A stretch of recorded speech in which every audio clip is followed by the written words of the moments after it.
back to my channel. It's your girl Alante. I am reading Shahrazad Ali's The Black Man's Guide. I don't know why I had to look at it. The Black Man's Guide to Understanding the Black Woman. If you want to know what's in the book, but you don't have it, you came to the right channel. We're on chapter 9. I have chapters 1 through 8, even the preface in the rest of my playlist. So if you want to check that out, I encourage you to do so.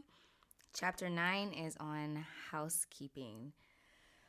All right, let's get into it. Another way the black man can assess the mental condition of the black woman is to examine the way she keeps house. Although traditionally a fine dresser, the black woman is subject to keeping a nasty house. There may be roaches, rats, and bed vermin. Note that if her house is dirty, she can't be right. She will continue to keep a dirty house if the black man continues to act like it's not important. She is known to try to entertain a man in the midst of her messy house. She may blame her sloppily kept home on the fact that she works, goes to school, or just doesn't have time. These are all rank excuses which prove she has her priorities in the wrong order. There is no excuse for daily rumpled clothes strewn throughout the house, dirty ashtrays, dusty furniture, a sink full of dishes, soiled bed linen, spoiled food in the refrigerator, or overflowing trash in the kitchen. If the bathroom is littered with hair, ring around the tub, crud in the sink or on the floor, the black woman's activities and attentions are misplaced. If her home is like any of the above descriptions, the black man can be sure that she's moving through life too fast, running the streets too much, and neglecting her home duties. She must be reminded by the black man to keep her house clean so that she will not think he is blind. When the black woman sees that the black man is observant and dissatisfied with her housekeeping, she may tighten up her act, at least momentarily. Her habits are difficult to break. If the black woman lives with a black man, sometimes she starts out being on top of the house cleaning. Her next step is to ask the man to chip in and help, and the next step is to stop doing it altogether. Black women and some black men also consider the house as the woman's domain, and whatever she does in the house is her business and her responsibility. She is allowed to run it however she pleases. The rule seems to be that she controls inside and he controls outside. This is wrong. The black man has a right to decide how he wants his home kept, both inside and out. Keeping the house clean can become a real bone of contention between black couples. Black women associate keeping a house for a man with being his maid, which has a somewhat negative connotation due to her being forced to be a maid during slavery. Housekeeping represents hard work that she is not interested in doing on a regular basis. She doesn't have time. If the black man expects the black woman to hang up his clothes or take care of them, and cook dinner on time, iron a shirt every once in a while, wash or scratch his head, rub his back, or do any kind of wifely duty, she may respond, I ain't your mama. or I'm not his slave. or What's wrong with you? Get it yourself.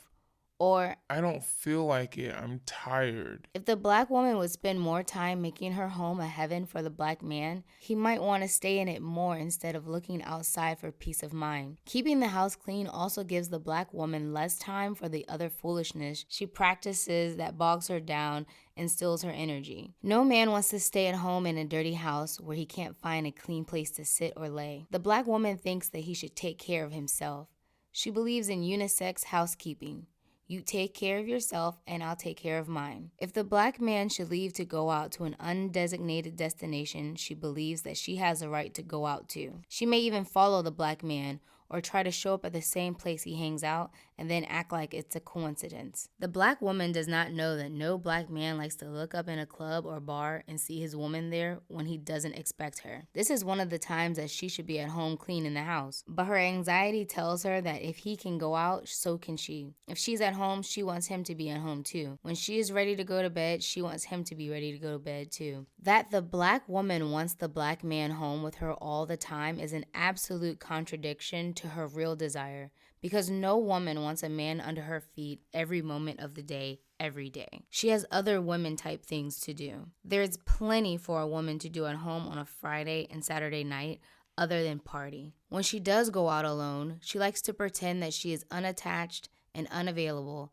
but mainly she likes to go out so she can flirt a little and be flirted with. This reaffirms for her that she is still attractive and still in demand. She does this every once in a while as a test to see if she can still catch the attention of a man. In order for her to be satisfied with her survey, the quality of man must be good. She may dance, act alluring, or perform brazenly to get attention from strange men, on the premise that she may just attract a good one. She wants to always keep her options open, since she is admittedly dissatisfied with the black man she has. If she is angry with her man, she is more apt to go out night clubbing. She may be half drunk, stinking of tobacco and reeking with sweat, and never tell her man how low down she behaved in public. Black women do not just go out with other women just to have companionship or to be together. They can be together at home.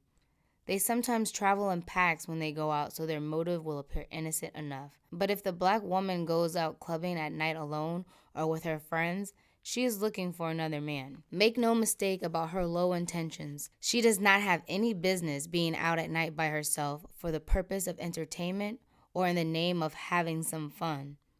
And she is wrong for trying to keep up with the black man by following him around. Black women think that staying in at night, especially on the weekends, is an outdated, old-fashioned idea designed to hold the black woman down. Her so-called freedom and equality with the black man has put the black home in shambles. She can relax at home doing womanly things. And if she wants to dance or see dancing, she can watch BET Video Soul. Or she can join... That just dates the book, BET Video Soul. Okay, sorry. Or she can join a women-only aerobic class and dance up a storm and keep in shape at the same time. There are many societal rules that have not changed. They have remained firm because they create the desired result in the behavior of the citizens who inhabit the land. The desired result for the black woman is to be satisfied with her home and her family and commit herself to the establishment and not constantly fly into a tizzy every time the black man walks out the door. Her actions do not stop the black man from doing whatever he wants to do. They just wear her out from trying. There's another type of black woman who is meticulously clean. She might even be considered as too neat. She is obsessed with the eradication of dirt. Her nervousness makes her to possibly fix dinner and remove all the food and dishes before everyone is finished eating. If her man comes in late, she has already cleaned the kitchen, put all the food away, and dares anyone to mess it up again. The too neat black woman wants everything in place, including the black man. Subconsciously, this kind of black woman may try to clean up the external filth because of her high level of internal filth. She may brag to her friends that, I got him trained. and He knows not to mess up anything or I'll have a fit. and to keep from hearing her mouth, sometimes the black man obeys her rules, as if he is a guest. A black woman who is usually very neat will use the house as a battleground if she is displeased with the black man. She will stop cleaning up, stop cooking, and let it all go to hell as a statement of her dissatisfaction or to get his attention. She calculates that when the black man gets tired of eating out, wearing dirty, wrinkled clothes, and not having sex with her, he will relent, give in, and submit to her wishes. The black man gains confidence when she is able to successfully trick the black man. She loves the challenge when the black man recognizes her tricks and games and tries to work a game back on her. She delights in trying to outmaneuver him. Very few black women know the pleasure or thrill of being in accord with the black man. All the good things she says she wants would be immediately available to her if she drops her defenses, drops her suspicions, and allows herself to melt into the waiting arms of the man who loves her. The man who is man enough to provide and protect her and deserve her love. The man who's the most beautiful, the most regal, and the most sought-after creature on God's earth. The black man. This position would increase her self-worth and gradually heal the psychological wounds of this wicked society. Nothing she does takes the place of a black man. Even when she convinces herself that celibacy is not only healthy, but desirable, she's lying. Black women say they want a man desperately, but have given up because they can't find the one they want, so they would rather be alone. And they are. No idea or thing can replace the black man. He was the first life to appear on the planet Earth for as far back as can be determined. His will has kept this whole thing going. True, he is sometimes lost in the wilderness, Battling beasts flocked against him. The black woman does not see him fighting for his life. Instead, she sees him as interrupting hers. He is a pain, and he is a bother, and he is not happy. No man can be happy until his woman lets him be. Such a powerful position the black woman seems to be in. The fact that her empowerment is self-destructive does not matter to her. She is selfish. She does not even know who the black man is. She does not know that she can have heaven on earth if his will be done. She won't even try it. She is a braggart and thinks she is too good to submit. She thinks she knows what's best and has to look out for herself. She lives in total fear that something might happen that she isn't ready for. She does not have to be out on the front line. She can follow in the footsteps of her guide, but she won't let her guide get in front of her. She is afraid she will lose her place in line. She feels cornered. Some black women will not even serve the black man a plate of food. Some will not even cook the food. Her modernicity tells her that if a certain activity gets old, she has to move on. It is odd that she bores of regularity and uniformity involved in maintaining day-to-day life. The entire universe is built on harmony and repetitiveness. The great ball of fire and light we call sun rises every morning, day in and day out. All life on earth is generated from the dependability of the sun. It is certain and reliable, committed to its responsibility to rise and set every day in some form. So are the moon and stars. So is the earth and all the planets. Nature comprised this routine system to benefit the inhabitants of each continent. Humans plan and survive based on the daily dependability of certain happenings established by nature. These routine occurrences give security. The black woman is out of sync with the natural order of the universe because she refuses to adhere to the principles set forth in a systemized existence where repeat means everything. The variations of daily life she craves is called disorganization and confusion. She maintains the idea of freedom means she can do things any way she pleases. There is no freedom without responsibility. Her purpose has been reduced to her obligation to fight for her rights of superiority over her man. To work in unity with him on an idea can frighten her because she sees it as submersion of one personality into another. In business, this is called a merger. She does not want to merge with the black man to double his power because she wants individualism. The black man, his woman, and his children are considered a nation. No nation can survive and exist trying to cater to the individual needs of each member. The black man and the black woman must become one in their unit. They must become one by thinking in terms of one. They must be in agreement of the goal and work in the interests of one. They are one. Nothing is more pleasing than peace at home daily. If the black woman works to try to please the black man, he will work to try to please her. By nature, the black man cannot submit to the black woman, so she is wasting everybody's time trying to do so.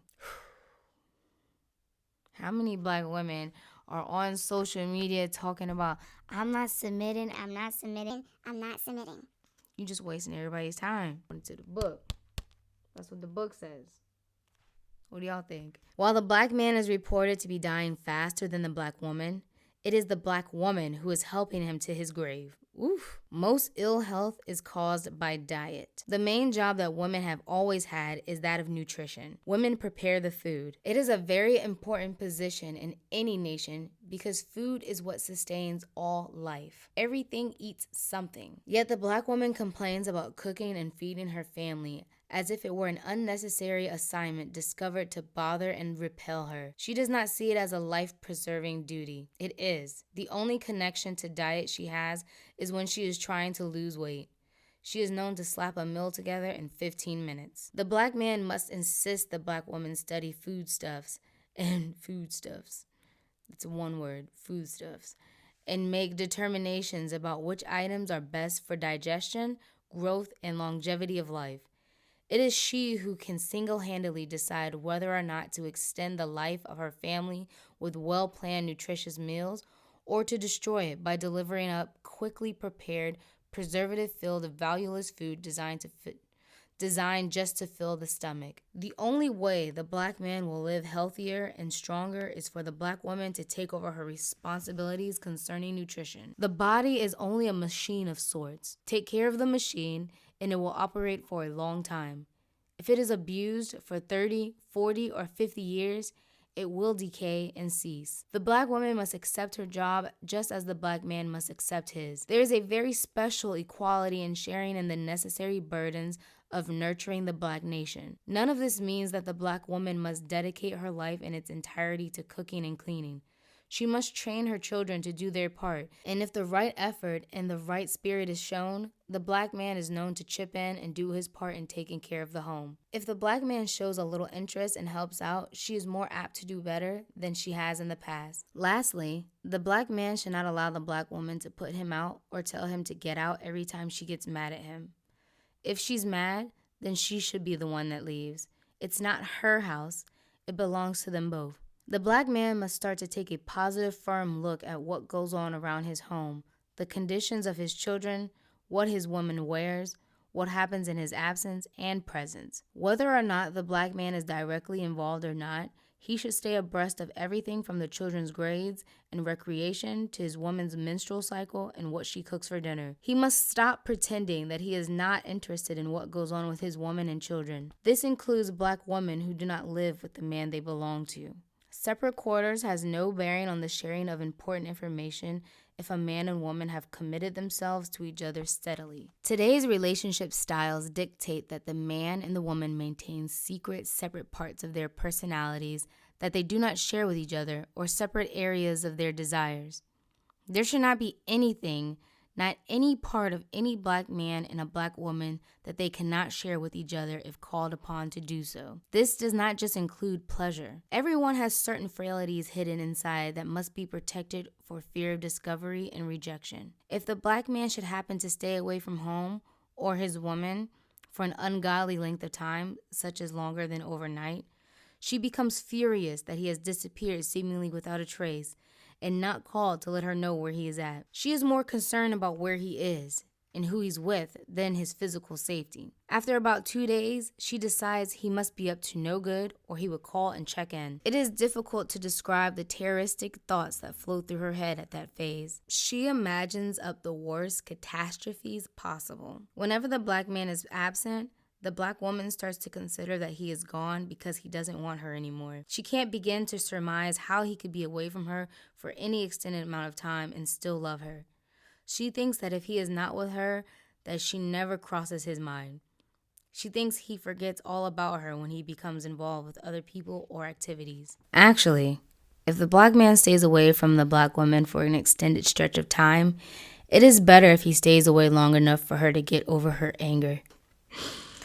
Ooh, she is reading us for filth. At first, she is worried. Then she is suspicious.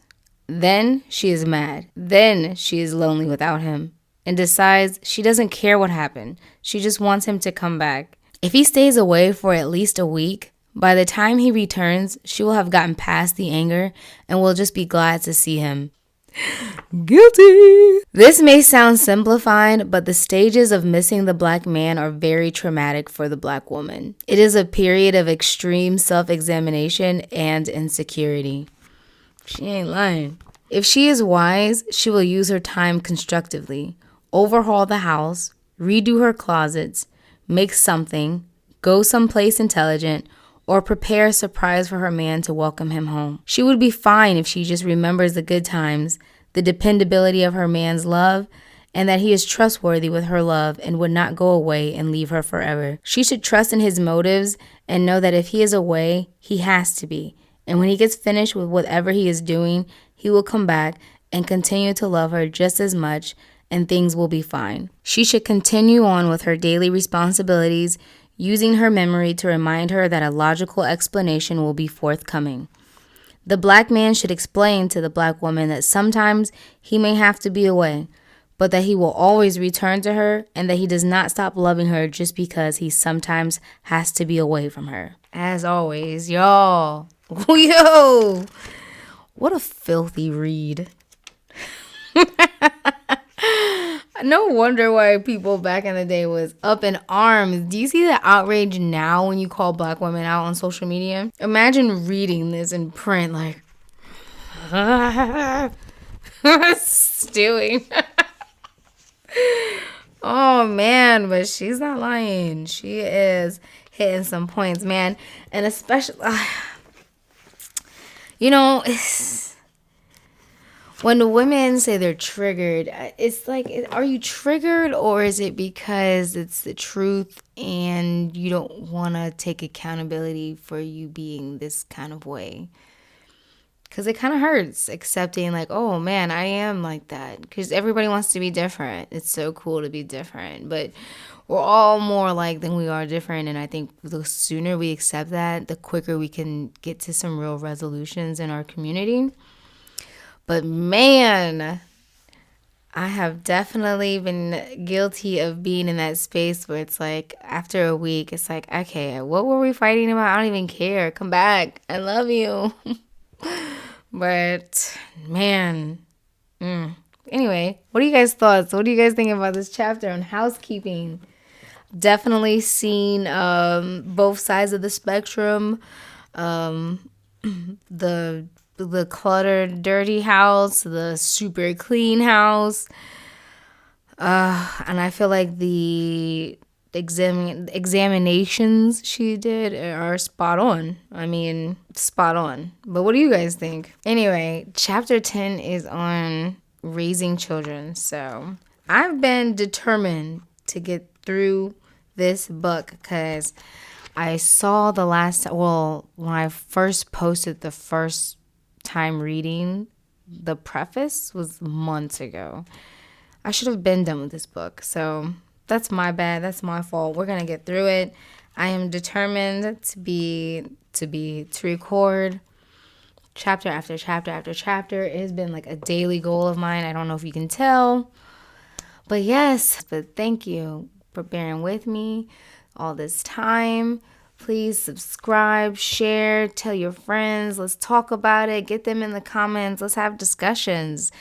I feel like the only way we're going to be able to move forward is if we start having candid conversations about what the problems are, what the issues are, and how do we fix them, you know? You can't, something that's broken if you don't know what's broken, you know what I mean? So let's talk about what the issues are. Let's talk about what's broken, the repetitive cycles that are not working for our community, our nation, and how do we get onto a path that does work? How? Let's talk about it. Thanks for watching. Talk to you guys later. Bye.